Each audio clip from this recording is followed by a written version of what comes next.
Good evening and welcome to the Drive at 5 on the IntellectualRadio.com/iHeartRadio station. I'm your host, Roman. We have a great show planned for you today, but first, forecast from our IntellectualRadio.com Weather Center. Today, partly cloudy and cold, high 18 degrees. Tonight, a wind chill advisory will be in effect, breezy, which is going to make the temperatures dip even lower. Cloudy, low 15 degrees. However, it will feel like minus negative 3 degrees. Tuesday, another weather alert will be issued later on throughout the day. Cloudy, breezy, and warm. However, starting in the afternoon, snow develops, sleet, and freezing rain that will make the streets a mess.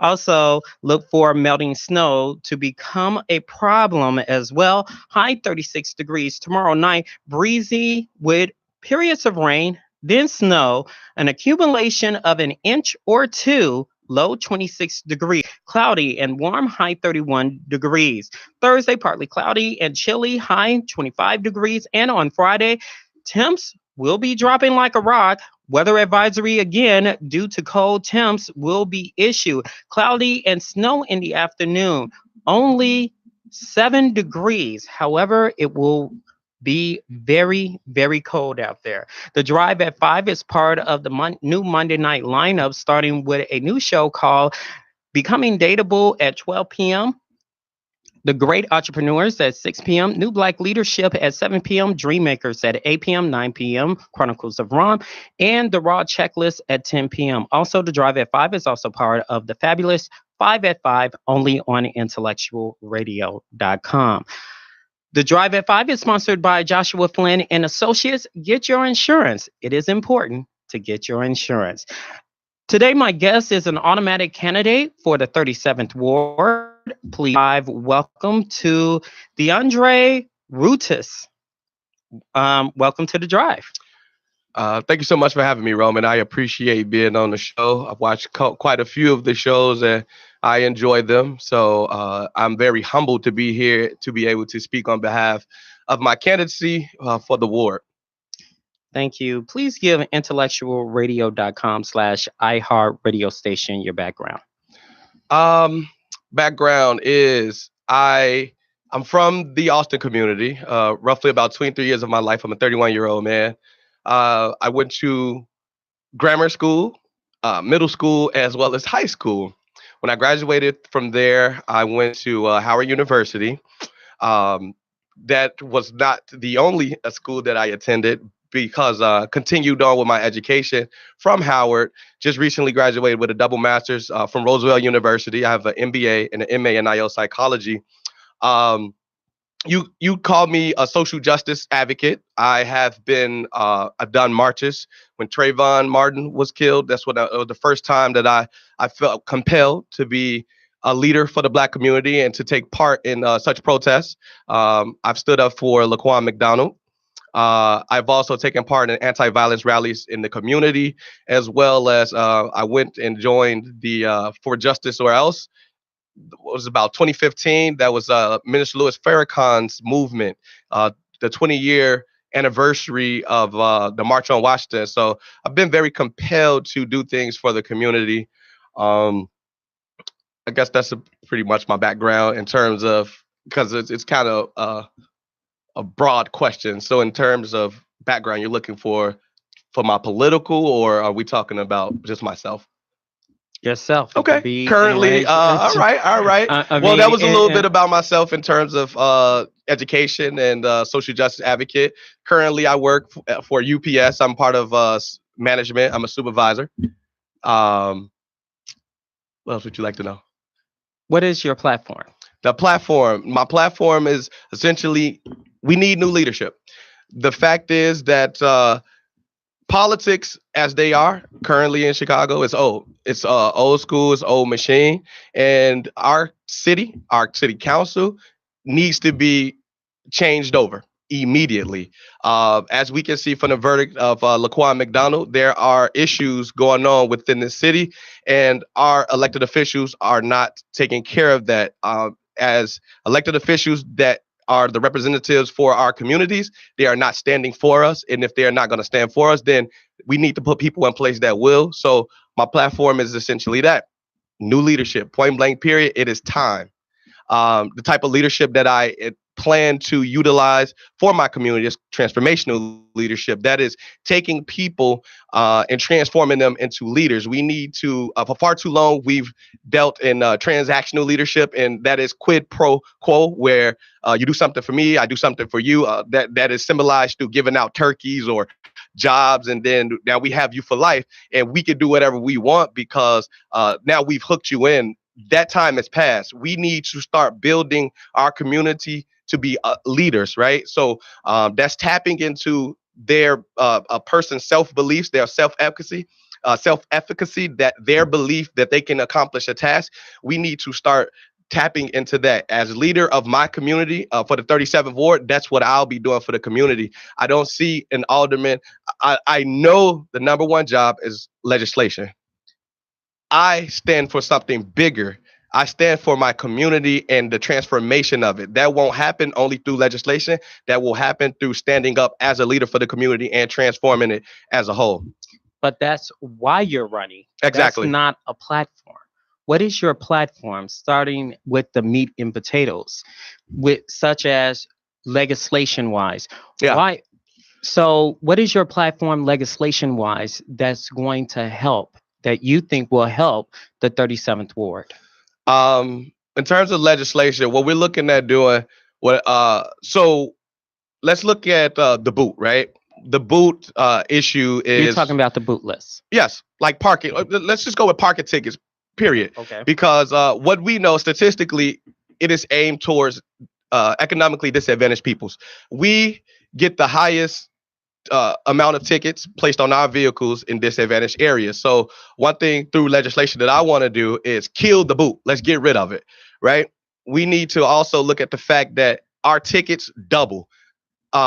If your cell phone bill, if you were late on it, I should say, if you were late on your cell phone bill and you needed whatever because you fell on hard times and you couldn't pay it exactly when it was due and it doubled, what would you do? Would you pay that cell phone bill, or would you go find another company? You probably go find another company because you think that that is immoral to do. Our city, we've allowed our city to tax us 2 times on tickets. And again, it's disparaging for our community because we have the highest bankruptcy rates because of that. So now we got all these tickets, we got these booths, we can't get to work, and so now we're further hurting. Time to get rid of that. It's time to look at the way that those tickets are issued as well. So that's one thing that I want to do. Another thing that I want to look at is a 1% property tax freeze. Once again, disadvantaged areas. Property taxes are forcing us to leave our homes and our community. Somebody else comes, buys that property for dirt cheap, and then they get a nice flip on that. That can't happen any longer. Get in city council. We're going to force a 1% property freeze on those properties so we can keep our homes and our communities can grow just like they should. Another thing that we want to look at is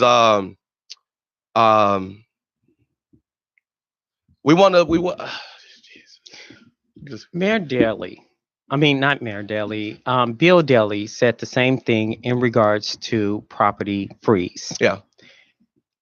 How can you say, hey, let's work together? Let's say if he wins, how can you assist to make it fair? Because with the assessments that's going on in the city, you heard of the Barrios factor, because they improperly assess mainly African American homes way higher than what it's supposed to be. And that generated a whole bunch of taxes, and people were paying astronomical amount. So how would you say, hey, we got to make this fair across the board, not just parts, not just this part goes first. It got to be across the board. How would you do that? Well, again, that goes to assessing, like you said. But the one thing that's missing from the whole component is that the state itself does not have a housing committee. We need to get a housing committee in place on the state level, first and foremost. because the state is supposed to protect us from what the city is doing, but because there is no home ownership committee, we can't be protected. So we got to look over there first and foremost. But again, that's just mostly, going and assessing where our people currently are in these disparaged areas and charging them accordingly. There should be no reason that our taxes are being paid astronomically higher than somebody else that lives up north. So would you get on these committees? Of course. Any committee that's available that will help push my people, and when I say my people, I mean the community of the 37th Ward into a better position, into a better quality of life, I will be a part of 100%. So you're saying the housing committee, the city council housing committee. Is there such a thing as a housing committee on city council? It's a good question. I want to say there is, but I need to fact check that. So I will go and check that further, but I want to say there is.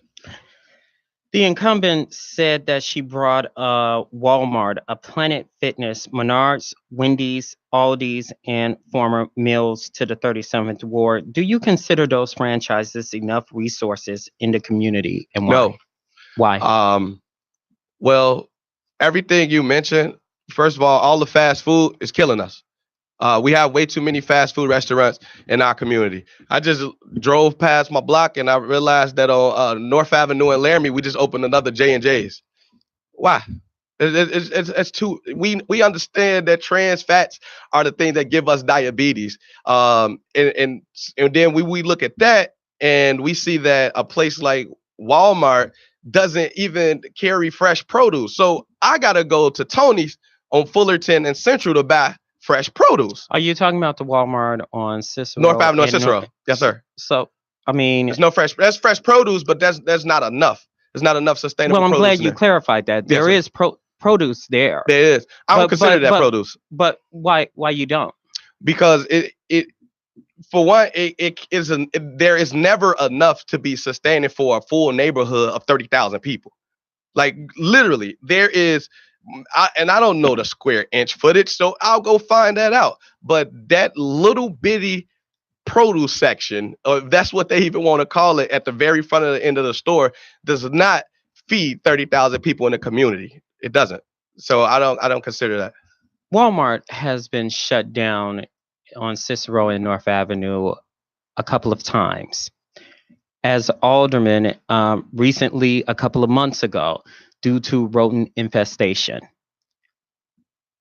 As alderman, what are your plans to make sure? Because you never heard a Walmart being closed in North Lake. Yeah.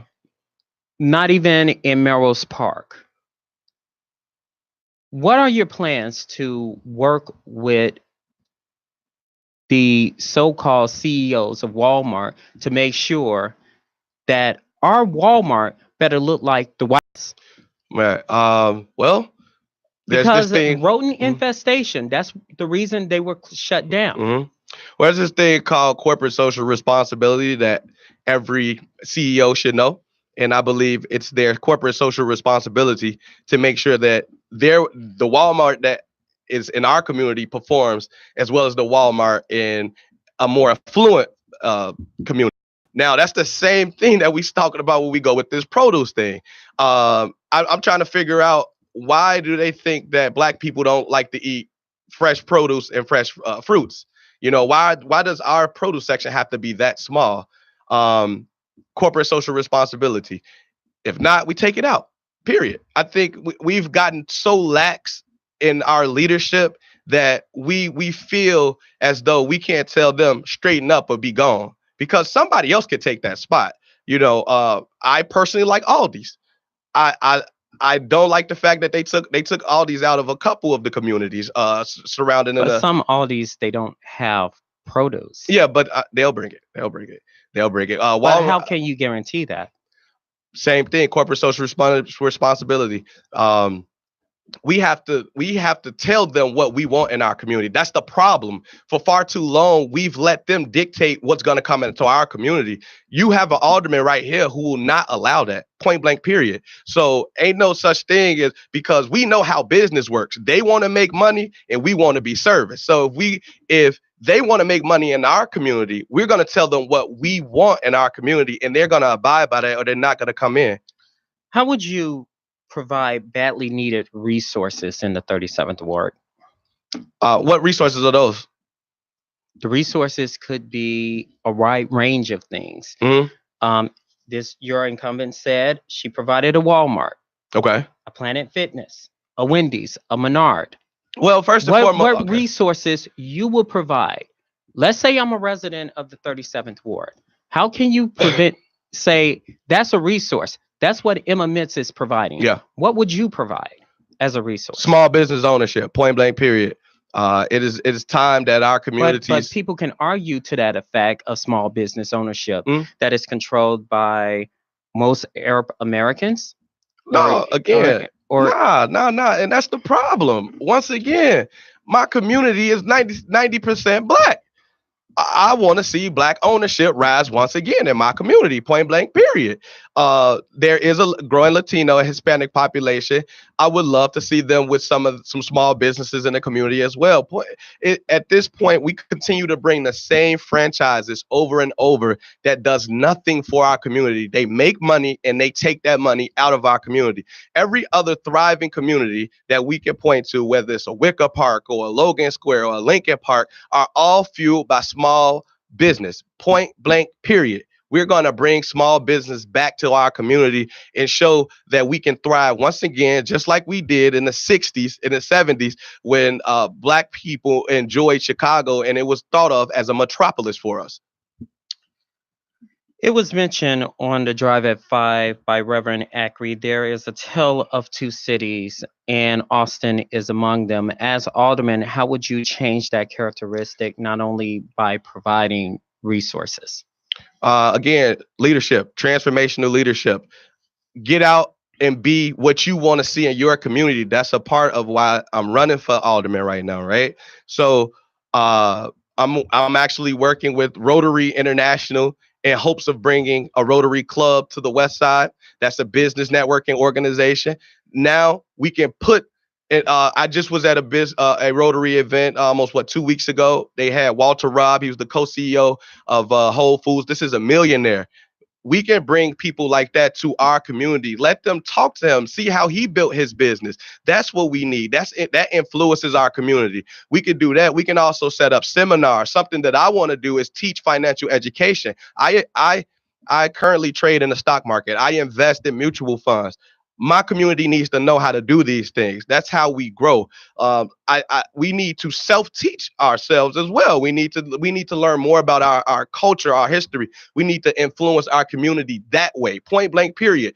I walk through my community and I see all these signs, block club this, block club that. I don't see that up north. How about we get rid of all of that and we put signs that's relatable to our culture? Where's my signs for Dr. King, for Malcolm X, for Maya Angelou, for Harriet Tubman? Let's talk about our culture and that's how we're going to influence our community. But we put things in there. Push back on that and basically say, I'm the alderman. Well, not yet. So people can push back and say they have Dr. King Drive. They have Ida B. Wells street named after her.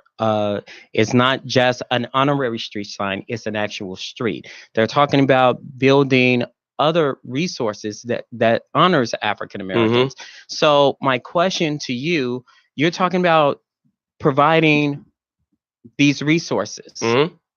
What kind of resources are you talking about? You're talking about small businesses. Yeah. What kind of small businesses do you want there in the 37th Ward? Let's bring some juice bars. Let's bring some chalet shops. In fact, if we want to go back to that Planet Fitness, Planet Fitness, her bringing Planet Fitness to the community.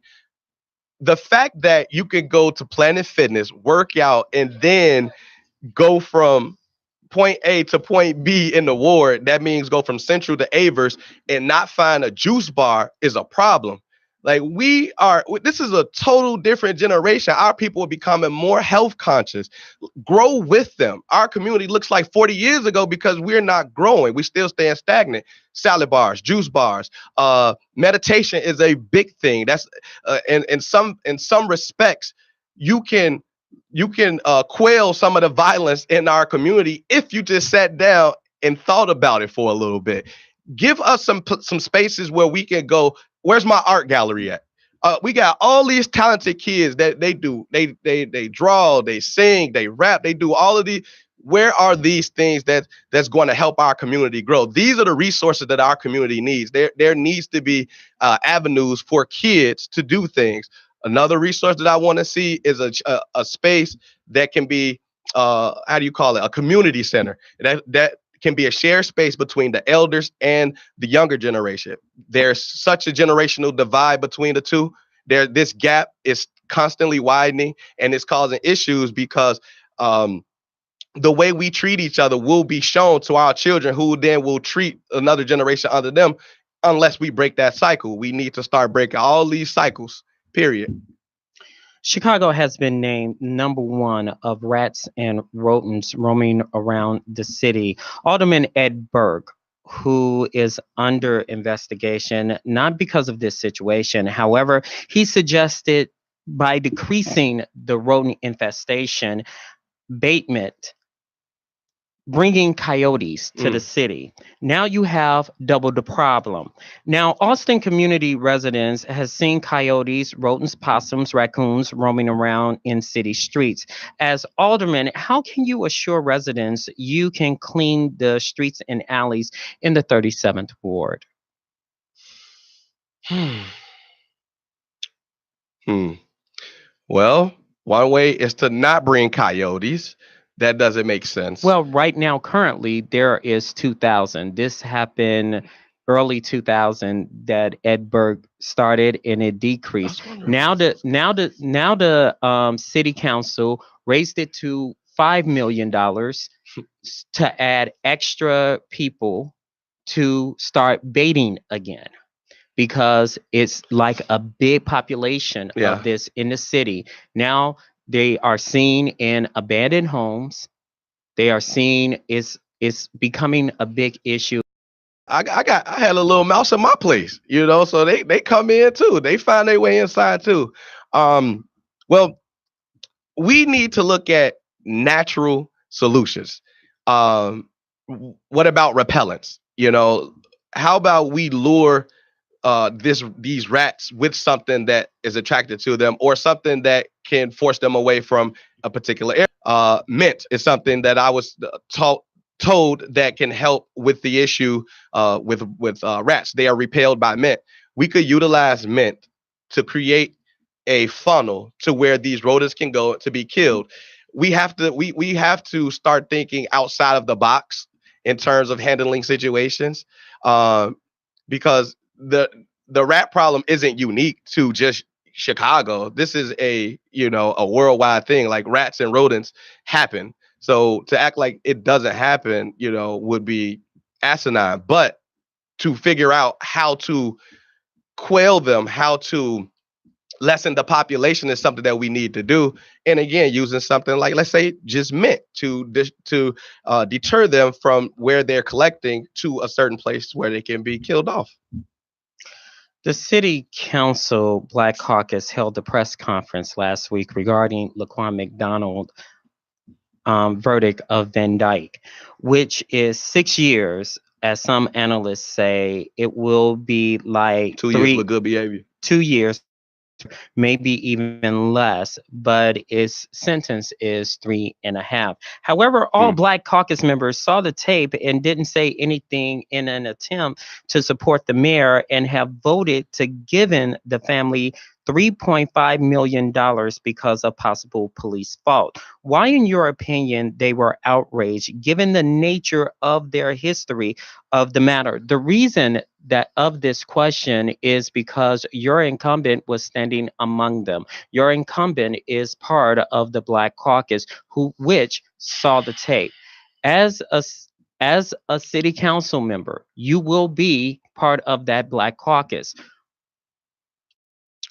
Well, like I said, I was a social justice advocate. I marched already for different events. I took place in different events. I showed up when our community needed me. That does not stop as a council member. You know, I feel terribly disheartened by the fact that none of them stood up at the time when that video was released. None of them came to the community and made noise and let us know what was going on. They didn't. They took a few dollars from Rom because it's all over the internet and they thought it was just going to go away. And that's crazy. So it's time to get them out of there. Every single last one of them that took money needs to be gone right now. And that's the purpose. That's what we're doing this for. We're going to have a brand new city council this year. Chicago's going to make history because it's going to happen. We cannot sit idly by and let these things continue to happen to our community. If they really represented our community the way they said they would, then they would have been the first standing up, but they weren't. The incumbent voting record is averaging 100% in support of the mayor's budget as well as other proposals for the city without any challenge. As alderman, how would you differ in voting in city budgets proposals to make sure your ward gets its fair share? What's in it for my ward? That's first and foremost. That's what we're doing this for. What's in it for my ward? And if I can't get everything that I'm looking for my ward, what's the trade-off? To me, I want to be as transparent, as open with the community as possible. All right, this is what the budget looking like. This is all we can get. Okay, what do we need that we could utilize this money for? I want the community to help with that decision-making process. Again, we're trying to empower our community. We want to change everybody into leaders. Take leadership in your community. It's not about just a council member representing a whole 30,000 people. No, it's about the community. It's about that one person standing behind 30,000 people. That's where the power comes from. So I want to be that alderman that's going to go and say, hey, listen, this is what's up. We need to talk we need to figure out what we're going to do with this because this is all we're going to be allotted, and in that way, nobody feels out of place. Nobody feels like it was just a shot in the dark and this just came out of nowhere. Everybody is on the same page. That's what we want to do for this community moving forward. Do you feel that the incumbent is a rubber stamp for the mayor? And in the very definition of rubber stamp, voting 100% of the time, that's a yes. Point blank. There's no other way to put it. If you vote with the mayor 100% of the time, you are a rubber stamp. That means you can do whatever he says. I guess he signs our checks. In 1999, the 37th Ward was involved in some scandals, illegally dumping garbage in residential areas. Also, according to the Chicago Tribune, then Alderman Percy Gowes pocketing $10,000 in bribes from a government mold and extortion an additional $81,000. There is so much power in the automatic seat. How can you promise the 37th Ward residents you are the one to end corruption, politicians running in the ward, like your incumbent has mentioned when she was appointed to that position? She has been investigation free for 20 plus years. How can you assure the residents? First of all, I want to salute her and say that is amazing that she has been able to navigate through Chicago politics and has come out unscathed. That's to me, that has to say something about your character. Okay, we may not that she is done, but at least she is one that has not been caught up in scandal. Now, to answer the question, I'm a man of integrity, point blank, period. What I say I'm going to do, I'm going to do. Becoming more transparent with the community, letting them know exactly what's going on is one way that we can stop corruption from happening, but also, where's the review board at? Can't think of the name. I apologize. The Board of Ethics. The Board of Ethics. The Board of Ethics can come through. They can check everything every time, and they should. There should always be a system of checks and balances with these aldermen. How is Ed Burke able to control $100 million committee for nearly his whole tenure, right? Things like that makes no sense. But that's why we were supposed to have a system of checks and balances like a board of ethics, but that doesn't work. So we need to go in and look at the whole system and figure out exactly where the issues are, because there are problems. But for me, it's not about the money. I don't need to run for alderman or become an alderman to make a few dollars. I personally think it's pitiful that every time they go to jail, it's for a few dollars, scraping a bucket of what they get paid to lead us. Period. Be leaders. That's point blank. Period. That position is a position of leadership to me. It's about serving your community, but being a servant leader. Period. The Austin community is now in the limelight for shootings and robberies. As alderman, how would you curb the violence in the 37th ward? Well, currently I'm working with a pilot program. I believe it's called the Neighborhood Policing Project. Forgive me if I'm wrong. In which what we're trying to do is go out and get the community. Let's go. We're trying to get the police officers acclimated to the community, get them acclimated to the culture, so they can understand exactly what is going on before they come into our communities. A lot of these police officers that police us have no idea what's going on. They don't understand how we speak. They don't understand how we move, and that is an issue. So what I'm working with is this new pilot program, and we're going to go to the business owners. We're going to go to the church, the pastors, reverends. We're going to go to the organizational leaders. We're going to go to the aldermen, myself, if I'm so appointed. And we're going to build these relationships not only with them, but also the community, everybody that's a stakeholder, because that is important first and foremost. The second way is I believe in restorative justice. We need to start looking at this initiative, which is a way that a community polices itself. We need less police in our community, point blank, period.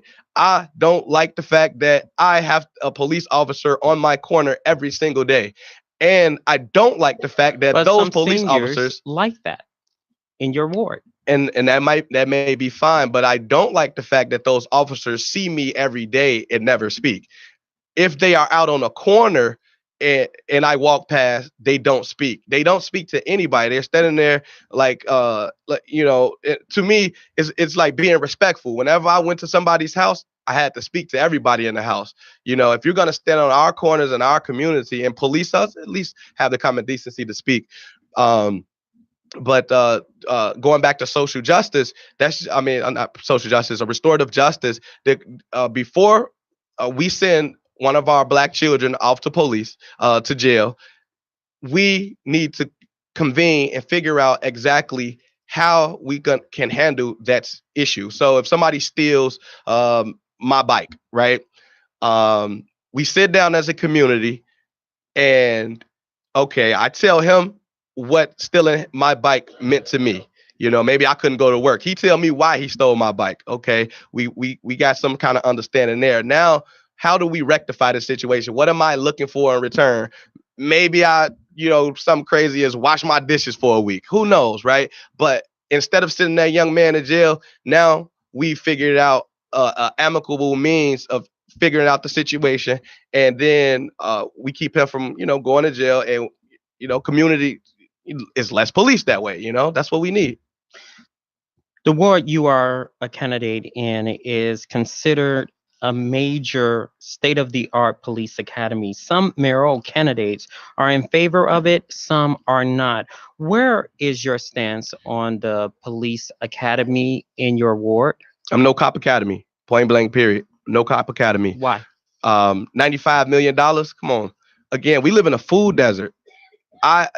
There is the selection of produce at Tony's on Fullerton and Central is probably what's that on the corner? It's we got Walmart, and then we have Save-A-Lot. If you put both of those together, those produce sections do not equal that one store. And their produce section is not that vast, but it doesn't even equal up. That's a problem, you know. So we're living in a food that's fresh fruit and produce aren't readily available. We live in a community where there are no mental health facilities. Like, come on, man. $95 million, you're going to spend it on a police fire training academy for what? So that the 37 ward residents can have, some. You're going to get a few black carpenters for a bit while they're building up this facility. Then they're going to be out of work again. And then you're going to get a few police and fire officers to work there from the 37 ward. But everybody else is going to be coming from all parts of the city. No, it doesn't work for me. It doesn't work in our ward. Please tell IntellectualRadio.com/iHeartRadio station how to get in contact with you if they like what they hear. You can find me on Facebook, DeAndre Rudis, DeondreRutues. You can follow me on all social media at Rudis for 37th, RUTUES for 37th. Also, please follow the 10 by 10 movement. There are 650,000 registered black voters in the city of Chicago. If we come together as one voice, we can make noise in this year's election, and we could change over the city council, and we could start to move Chicago in the right direction for all communities. Please be involved with that. You can sign up at www.10by10towin.com. You can also text 10 by 10 to 33222 to find out more information. All right, my man. Thank you so much. Don't be a stranger to the drive. Oh, yeah. Coming up on the Drive at 5 on IntellectualRadio.com/iHeartRadio station. He is known as the Nigerian comedian MC Attraction. We'll be back after this on IntellectualRadio.com. You okay, Juan? Okay, you sure? Oh, I got you sick? No.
And we're back on the Drive at 5 on IntellectualRadio.com/iHeartRadio station, sponsored by Joshua Insurance and Associates. Ready to get your praise and comedy on? Yes. Well, Laugh and Praise will be held on February 1st at the South Shore Cultural Center, honoring African comedians and gospel musicians. Yeah, musicians.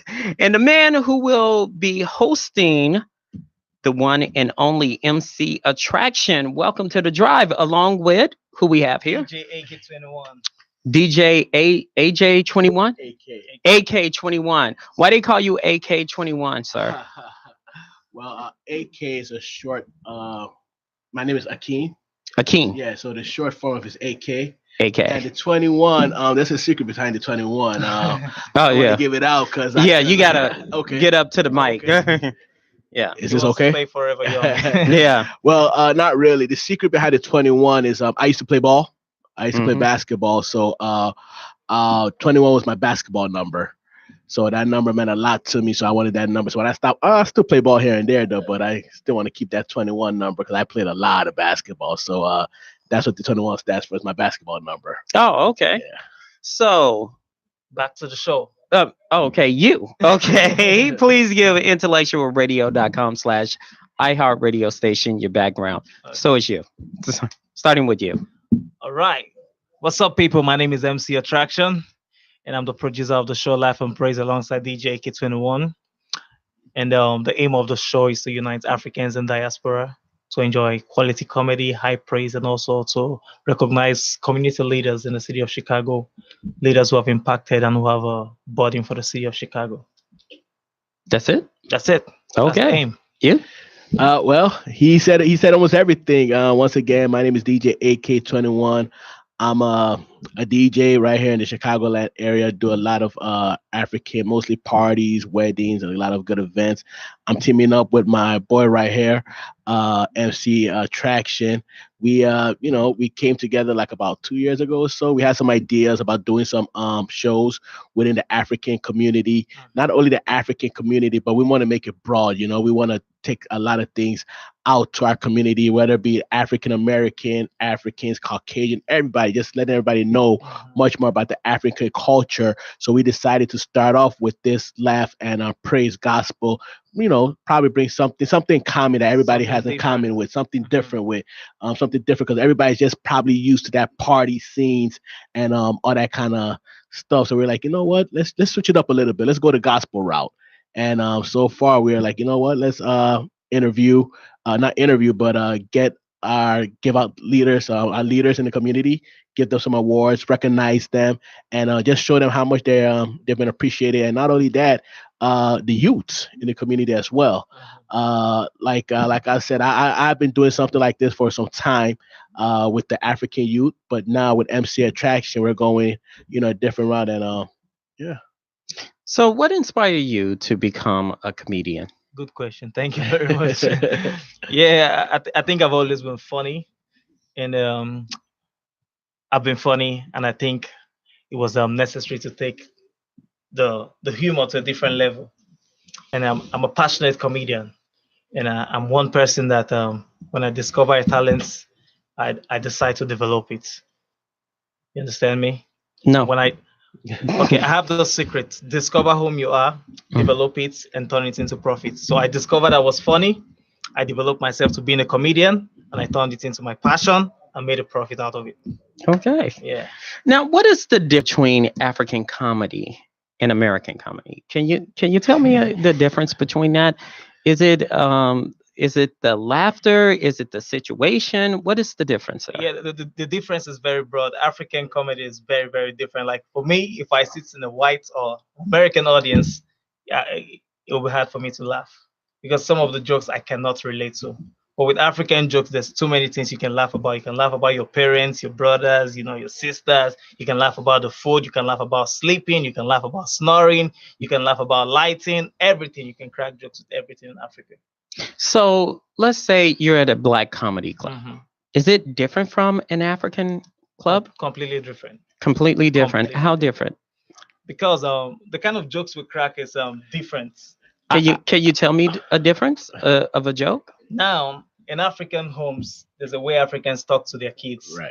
Like in America, if you want to talk to your kid, your kid messes up in school and you're like, babe, what's your problem? Babe is like, mom, come on, why would you talk to me like that? You dare not do that in African home. If your mom is telling you what's the problem and you're like, mom, what are you talking to me? Me? Boom! Give you a dirty slap and that's it. And in African homes, your parents don't even need to talk to you. They just use their eyes to control you. When your mother looks at you like this, you already know what she's talking about. So you respect yourself. And I to chip into what he said too, and I think this will kind of help Michael Blackson when he came out, was that accent, the African accent that comes out. When you put that African accent in the comedies, it just changes the whole thing, you know. Like I love black comedies, you know. I love Kevin Hart, I love Mike Epps, all of them. But you just see that difference when it comes to the African comedy. Like when you say, "What is your name?" What is that? Just switches the whole thing up, and you know, that's like where the difference comes. That everybody's like, "Oh, okay," and makes the jokes much more real funny. Real funny because there's expression and there's attitude Since attached to it. since you guys mentioned Michael Blackson, is he considered a breakthrough comic in Africa? Do you consider him a legend in Africa? He's actually a legend. Yeah, Yeah? Actually a He is. legend, you know. Yeah. And Every- a lot of people are saying, is that accent real? It is real. It is. Every African It is. accent Everybody Is has it that is it accent. real? Because some people say it's phony. No, It's real. well, you know what? Okay, it depends. You know, when you have those, I would call them the concrete ones, the ones that's like came from they were like brought up, raised and born over there and everything. They come to the States. Like I'm kind of I got that accent a little bit because I was like I schooled out there, but I was born and raised in Chicago, so my accent might not be that deep. But you got some people that come here, they be like, "What is wrong with you? What is your name? Eh? Come on now." There's You know, always so expression. it's not really it's real. It's real. It's real. So you're Nigerian. Yeah. Very, very Nigerian. Okay. What's the difference of a Nigerian comic Mhm. than, let's say, from another African country. another African? Is it totally separate, or is it I think just it's not so different. Not so different. Not so because different? The environment, the culture is almost the same, so Right. you can relate. Michael Yeah. Blackson, he's Ghanaian. He's Ghanaian, so and some of the Relate. jokes he would crack, I can relate to. It because Exactly. we are all from the African roots. The same thing. Your the mother would- suckers? Yeah. Exactly. Yeah, yeah. So we can relate to almost everything. So they said that you are considered a responsible comic.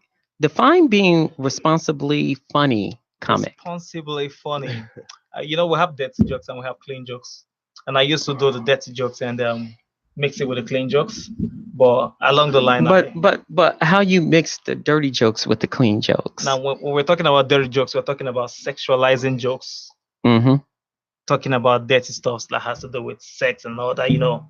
But you want to be family friendly. You want people to bring their children around you, so you have to keep clean, stay ethical. You know, you don't want to push your clients away. Sometimes I'm being invited to host weddings with him, and people are coming with their kids. You don't want to keep talking about sex all the time. You don't want to keep talking about the bedroom secret and all that. So you just keep it clean. That's being responsibly funny. You don't have to go to the depth. You don't have to use cuss word. Just keep it clean. Yeah, you agree?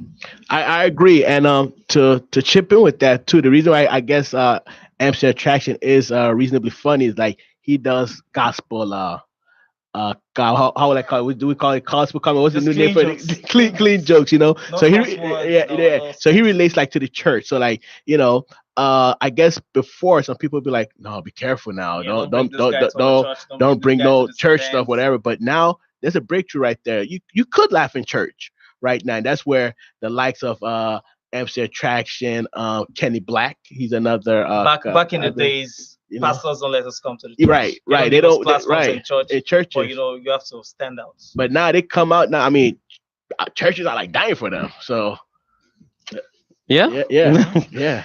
Now you have won awards, some recognition. Tell us about that. Oh, I was given a couple of awards while I was in college in Benin Republic. It's an African country. And I got the best comedian of the year back to back for 4 years. Mm. Best comedian of the year while I was in school. Yeah. Mhm.